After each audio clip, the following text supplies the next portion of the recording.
ও জওয়ানেরা, যুবকেরা, মুরব্বিয়ানগণেরা, আল্লাহ নবী এমন করে মসজিদে নববী শরীফের মেম্বারে উঠে এমন করে খুতবা পাঠ করছে রে, মূল্যবান কথা বলছে রে। এমন সময় নবী আমার ওয়াজ বন্ধ করলে রে, খুতবাটা বন্ধ করে দিয়ে মসজিদে নববীর চাতালের বাইরেতে তাকিয়ে আছে রে। সাহাবীরা অবাক হয়ে গেল, সাহাবীরা এমন করে অবাক হয়ে গেল, কি ব্যাপার নবী কেন ওয়াজটা বন্ধ করে দিলে রে? নবী কেন খুতবাটা বন্ধ করে দিলে রে? নবী আমার খুতবাটা বন্ধ করে দিয়ে নেমে টুকটুক করে হেঁটে হেঁটে হেঁটে মসজিদে চাতালে গিয়ে দুইজনা বাচ্চা ছেলেকে কোলে নিয়ে এমন করে কোলে তুলে এনে মুখেতে বুসা দেয় দিতে লাগলো, এমন করে চুমা দিতে লাগলো, আদর করতে লাগলো। সাহাবী এমন করে প্রশ্ন করতে লাগলে রে, ইয়া রাসূলুল্লাহ গে, ইয়া হাবিবাল্লাহ, হুজুর কি ব্যাপার? আপনি এত মূল্যবান কথা বলছিলেন, আপনি কি সুন্দর ওয়াজ করছিলেন, আপনার মুখের আওয়াজ মধুর বাণী আপনি বন্ধ করে দিয়ে আপনি কেন নিচে নেমে গেলেন? ওই দুইজন বাচ্চা ছেলে ওরা তারা, ওদেরকে কেন আপনি কোলে নিলেন? আল্লাহ নবী বলতে লাগলেন, ও আমার সাহাবীরা, বাবারা, ওই দুইজন ছেলে অন্য কেউ নয়, ওই দুইজনা হলো আমার দুই নানু ভাই।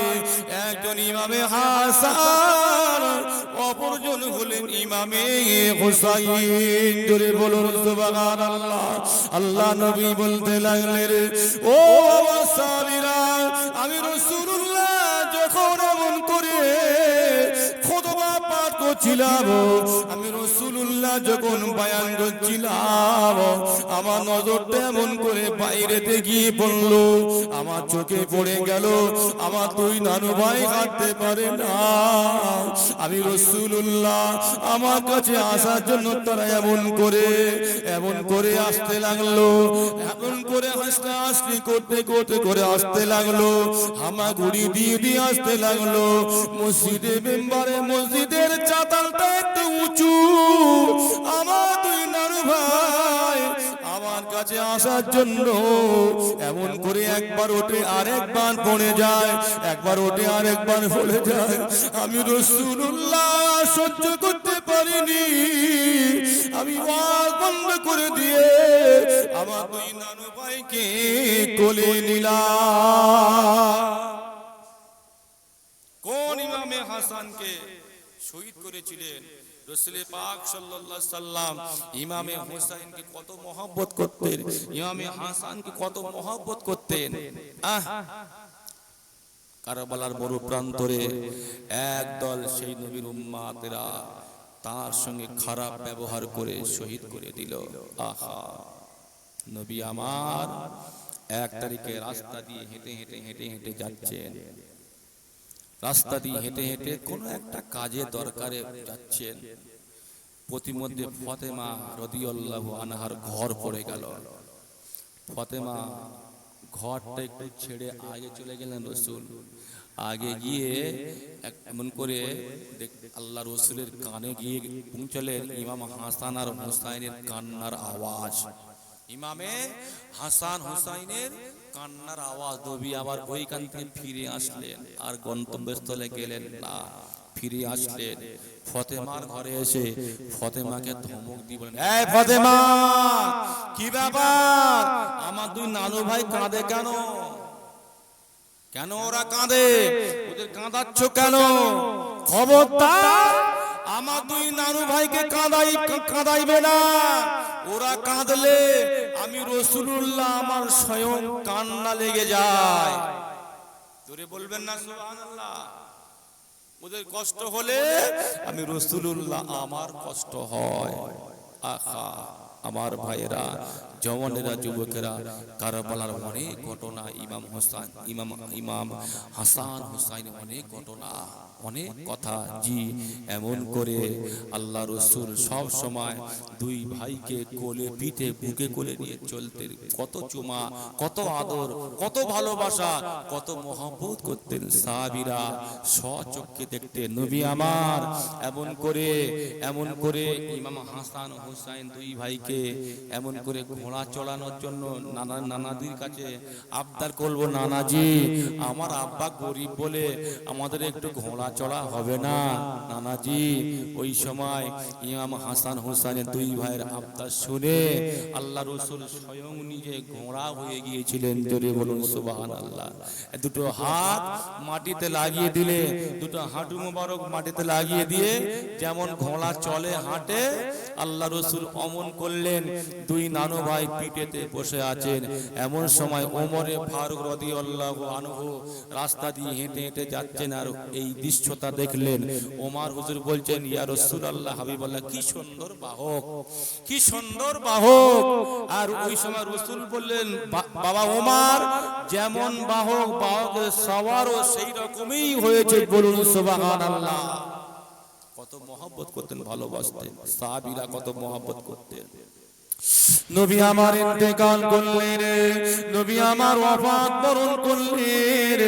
নবী আমার ওয়াফাতের পরে এমন করে আল্লাহ নবী সাহাবী হযরত বেলাল রাদিয়াল্লাহু তাআলা আনহু এমন করে মদিনায় থাকবেন না, নিয়ত করলেন, না না আমি হলাম মদিনা নববীর মসজিদ।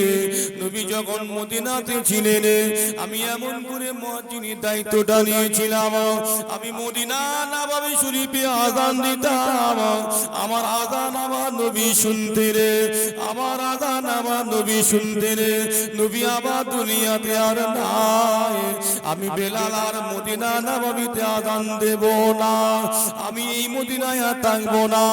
নবী ছাড়া মদিনা আমার আর ভালো লাগে না, আমি আর মদিনায় থাকবো না। হযরত বেলাল রাদিয়াল্লাহু আনহু এমন করে মনে মনে সংকল্প করলেন, না না আমি মদিনা ছেড়ে দিয়ে আমি দামেস্কের দিকে রওনা হব। আমি আমার বাকি জীবনটা আমি দামেস্কে দিয়ে কাটিয়ে দেব, কেননা আমি মদিনায় থাকবো না। নবী নাই, আমি নবীকে স্বচক্ষে দেখতে পাইনি, আমি আর মদিনা নববীতে আযান দেব না। আমার আযান নবী শুনতেন, আমার আযান নবী শুনতেন। আমি বেলাল আমার কতই না ভালো হতো, আমি আর মদিনাতে আযান দেব না। এই না বলে হযরত বেলাল রাদিয়াল্লাহু আনহু লাগেজ গুছিয়ে নিয়ে হুজুর আবার মদিনাটা ত্যাগ করে দিয়ে দামেস্কের দিকে হুজুর রওনা হয়ে গেল।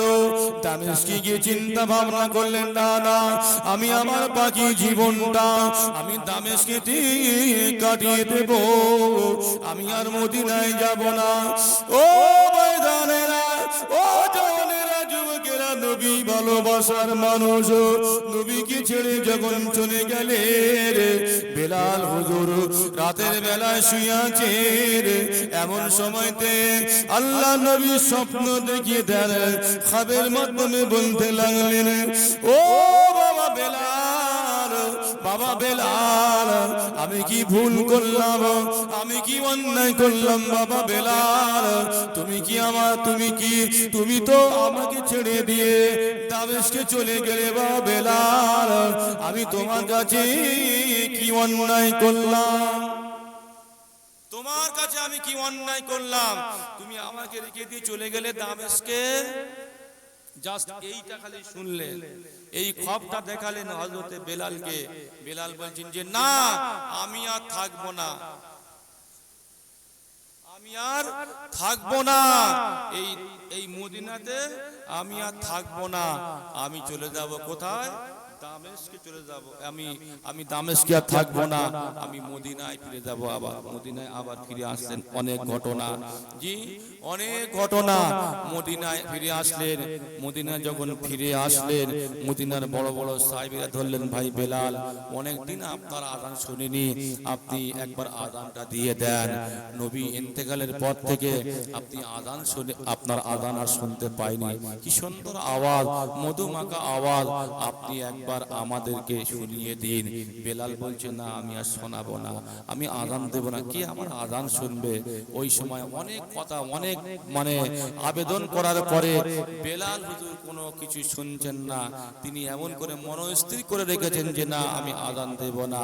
ওই সময় সাহাবীরা প্রযুক্তি পরামর্শ করে ইমামে হাসান ইমামে হোসাইনের কাছে গেলেন। ভাই, দুই ভাইকে কি বললেন বেলাল এসেছে, আপনারা দুই ভাই একটু গিয়ে বেলালকে বললে বেলাল নিশ্চিত আযান দেওয়ার রাজি হয়ে যাবে। ওই সময় ইমামে হাসান ইমামে হোসেন রাদিয়াল্লাহু আনহুমা দুই ভাই দৌড়ে এসে বেলালকে বললেন, ভাই বেলাল, নানাজি ইন্তেকালের পর থেকে আপনার আযান আর শুনতে পাইনি, একবার আযানটা দিন না। যখনই ইমামে হাসান হোসেন দুই ভাই আল্লাহর হযরত বেলালকে এসে বললেন, ওই সময় বেলাল জজ্জর করে কাঁদছেন। কাঁদতে কাঁদতে তিনি তার মনে পড়ে গেছিল, কেন এই দুই ভাইকে আল্লাহ রাসূল কত ভালোবাসতেন, কত মহব্বত করতেন, কত চুমা দিতেন, কত এমন করে আদর করতেন। ওই সময় হযরত বেলাল আর তিনি থাকতে পারলেন না। দুই ভাইয়ের কথাতে তিনি সর্বশেষ আবার একবার মদিনার মিনা চূড়ায় উঠে আযানটা দিয়েছিল। এই আযানটা তিনি শেষ করতে পারেননি। আশহাদু আন্না মুহাম্মাদুর রাসূলুল্লাহ যখন এই পর্যন্ত বলেছেন বেলাল হুজুর, আবার ওই সময় বেহুশ হয়ে গেল, অজ্ঞান হয়ে গেল, আযান শেষ করতে পারেনি। যে কারবালার ইতিহাস বলতে গেলে একটু গোড়া থেকে না বললে আমরা বুঝতে পারবো না। সেই জন্য করে গুটি কয়েক কথা ইমাম হাসান হোসেন সম্বন্ধে আমি বলছিলাম। আস্তে আস্তে এগিয়ে গেলে কারবালার ময়দানের অনেক ঘটনা, অনেক কথা, কারবালার ইতিহাস এক রাতে বলে আর শুনে আমরা মজা পাবো না। ইমামে হাসান হোসেন কেমন ছিলেন, রাসূলুল্লাহ সাল্লাল্লাহু আলাইহি ওয়াসাল্লামের কাছে কতটা আদরের পাত্র ছিলেন, জি, এবং সেই দুই ভাইয়ের উপরে কত অত্যাচার হয়েছিল। এমন করে আল্লাহ রাসূলকে স্বপ্নের মাধ্যমে দুইটা জান্নাতের মধ্যে দুইটা ঘর দেখানো হয়েছিল, একটা লাল একটা সবুজ। এই ঘটনা আমরা সবাই জানি, জি। রাসূলুল্লাহ সাল্লাল্লাহু আলাইহি ওয়াসাল্লাম এমন করে লাল ঘরের সম্বন্ধে জিজ্ঞাসা করা হলো, বলা হলো যে এই ঘরটা অন্য কারো নয়, আপনার নানু ভাই ইমামে হুসাইনকে কারবালার মরুক প্রান্তরে রক্তাক্ত করে লাল করে দিয়ে শহীদ করা হবে। এই ঘরটা হলো ইমাম হুসাইনের ঘর, জি। আল্লাহ নবী চাচি আম্মা এমন করে স্বপ্ন দেখলেন যে আল্লাহ রসুলের গায়ের এক টুকরো গোশত আমি চাচিমা আমার গায়েতে এসে পড়লো। ওই স্বপ্নের তাবিরটা আল্লাহ রসুলের কাছ থেকে শুনতে গেলেন। আল্লাহ রসুল বললেন, চাচি আম্মা স্বপ্নটা খুব ভালো, আমার কন্যা ফাতেমার গর্ভে যে সন্তান আছে, ওই সন্তানের দায়িত্ব ভারটা আপনার ঘাড়ে দেওয়া হবে, আপনি ওকে লালন পালন করবেন। চাচি আম্মা উম্মুল ফজল তিনি এমন করে ইমামে হোসেনকে দায়িত্ব নিয়ে লালন পালন করতেন, আর মাঝে মাঝে আল্লাহ রসুলের কাছে নিয়ে হাজির হতেন। আল্লাহ রসুল ইমামে হোসেনকে কোলে নিয়ে কত চুমা দিতেন, কত আদর করতেন, কত না ভালোবাসতেন। এক তারিখে আল্লাহ রসুল ইমামে হোসেনের দিক থেকে মুখটা ফিরিয়ে নিয়ে জজ্জর করে কাঁদতে লাগলো। চাচি আম্মা জিজ্ঞাসা করেছিলেন, ইয়া রাসূলুল্লাহ হাবিবাল্লাহ হুজুর বেয়াদবি মাফ করুন, আপনি তো প্রতিনিয়ত ইমামে হোসেনকে নিয়ে আপনি আনন্দ করেন, আপনি মুখে ভুসা দেন, চুমা দেন, আর আপনি এমন করে আনন্দ করেন, কতটা এমন করে আপনি খুশি হয়ে যান। ইয়া রাসূলুল্লাহ হাবিবাল্লাহ হুজুর, আপনি আজকে দিনে কেন ইমাম হোসেনের মুখে দিতে আপনি চেহারাটা ঘুরিয়ে নিয়ে আপনি এমন করে ঝরঝর করে কাঁদেন। আপনি একবার আমাকে বলুন, আমার পিতা মাতা আপনার কদমে কুরবানি হয়ে যাগা, আপনি একবার আমাকে বলুন বলুন বলুন। ওই সময়তে আল্লাহ নবী বলেছিলেন, ও আমার চাচি আম্মা কি বলবো, আমি যখন ইমামে হোসেনকে কোলে নিয়ে আদর করছিলাম, চুমা দিচ্ছিলাম, এমন সময়তে আল্লাহ পাকের হুকুমে ফেরেশতা জিবরাইল আলাইহিস সালাতু ওয়াস সালাম আমি রাসূলুল্লাহ আমার কাছে এসে বারে বারে বলতে লাগলেন, ইয়া রাসূলুল্লাহ গে, ইয়া হুজুর বেয়াদবি মাফ করুন, আপনি যে আপনার তৈয়িত ইমামে হোসেনকে নিয়ে আপনি আনন্দ করছেন, ফুর্তি করছেন, ইয়া রাসূলুল্লাহ হাবিবাল্লাহ, ওই আপনার নানু ভাইয়ের সঙ্গে একদল মুসলমান আপনার উম্মত উম্মতি বলে দাঁড়িদার, তারা আপনার উম্মা আপনার ওই নানু ভাইয়ের সঙ্গে খারাপ ব্যবহার করবে। কারবালার মরু প্রান্তরে তারা এমন করে নিয়ে গিয়ে ফোরাতের পানি বন্ধ করে দিয়ে তাকে এমন করে তিলে তিলে শহীদ করে দেবে। সেই জন্য করে আমি রাসূলুল্লাহ সাল্লাল্লাহু আলাইহি সাল্লাম আমি এমন করে কাঁদি। বাবাজি, এই ঘটনা তো আল্লাহ পাকের পক্ষ থেকে হয়েছিল। আল্লাহ পাক ইমামে হাসানকে ইমামে হোসেন দুই ভাইকে শহীদি গণ্য করে নিয়েছেন, শহীদি মৃত্যু গ্রহণ করে নিয়েছেন। বাবা, তাহলে কি এই জায়গা থেকে ইমামে হোসেন কি আর ওরে কারবালার ময়দান থেকে ফিরে আসতে পারবে? কি বলে ফিরে আসতে পারবে? অনেকে বলে যে নবী যখন এত পাওয়ার, নবী যখন দোয়া কবুল হয়ে যায়, তা নবীর প্রিয় দৈত্য ইমামে হোসেন কেন কারবালায় শহীদ হলো? নবী রক্ষা করতে পারলো না? কি গো, অনেকে এমন প্রশ্ন করে তো। হ্যাঁ, নবী তো দোয়া করলেই তো আর ইমামে হোসেন তো শহীদ হতো না। এমন বোকা না অনেক আছে এরকম প্রশ্ন করে, মানে কি পেঁচে ফেলার জন্য। নবীর দোয়া যখন কবুল হয়, হ্যাঁ, নবীর কথা যখন আল্লাহ শোনেন, তা নবী তো বললেই হয়ে যেত। এই কারবালার ময়দানে এত বড় ঘটনা আর ঘটতো না, এত পরিমাণ শহীদ আর হতো না। বাবা, আল্লাহ পাক কবুল করেছেন ইমামে হোসেনকে কারবালার ময়দানে, কুফাতে সেখানে শহীদ হবে। আল্লাহ কবুল করেছে। এই জায়গায় নবী দোয়া করবেন না, নবী বলবেন না, কেন না? আল্লাহ বললেন আমার নবী যাতে খুশি, আমি আল্লাহ পাক তাতেই খুশি। আর নবী বললেন আল্লাহ যখন আমার কথাতে খুশি, আমার কাজেতে খুশি, আমি রাসূলুল্লাহ স্বয়ং আমার আল্লাহ পাকের কাজে ও কথাতে খুশি। আল্লাহ পাক যখন আমার নানু ভাই ইমামে হুসাইনকে কারবালার ময়দানে শহীদ মরণ গণ্য করেছেন, এতেই আমি রাসূলুল্লাহ খুশি, আমি আর দোয়া করব না। অনেকে বলে রাসূল কেন দোয়া করলেন না? তুমি কি বুঝবে সম্বন্ধে কেন করেনি? রাসূলের দোয়াকে আল্লাহ পাক কবুল করবেন না? কি গো বলেন না? করবেন নাকি? করবেন। নবী করবেন না, আল্লাহ পাকের হুকুম। রাসূল আর দোয়া করবেন না এই জায়গায়। আমার ভাইয়েরা, জওয়ানেরা, যুবকেরা, মুরব্বিয়ান বোনেরা, কারবালার ইতিহাস বলার অবকাশ নাই, সেরকম সুযোগ নাই। জি, আল্লাহ আমাদের সকলকে কবুল করেন। বলুন সকলে আল্লাহুম্মা আমিন।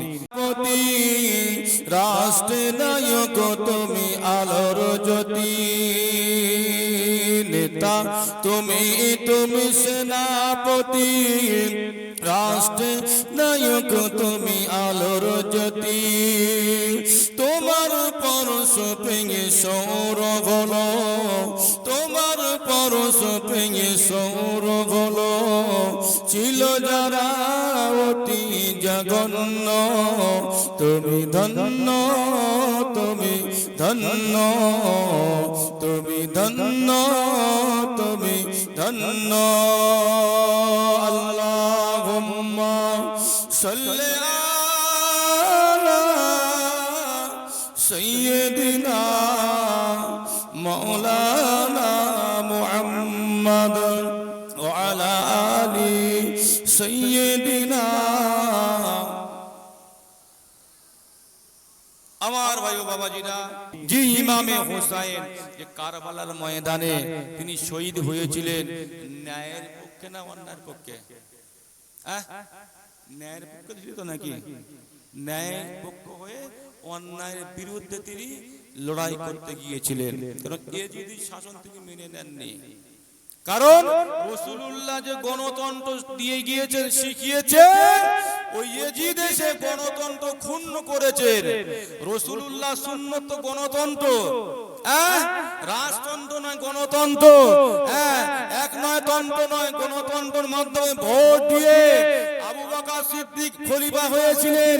ভোটের জনগণের ভোট নিয়ে ওমরে ফারুক আপনার কিনা এমন করে খলিফা আসনে বসেছিলেন, ওসমান গনি বসেছিলেন, আলী হুজুর বসেছিলেন, এমন করে তারপরে মুয়াবিয়া হুজুর, মুয়াবিয়ার ছেলে ইয়াজিদ, ও কিন্তু গণতন্ত্রের ভোট আর নেয়নি, গণতন্ত্র রক্ষা করেনি। মুয়াবিয়া থাকা অবস্থায় ওই ইয়াজিদকে তার গদিতে বসিয়ে দিয়ে গিয়েছিল। কি গো, এই যে গণতন্ত্র রাসূলুল্লাহ প্রতিষ্ঠিত করে গিয়েছেন, যখন ক্ষুণ্ণ হয়েছে, এটি তো একটা সুন্নাত নাকি?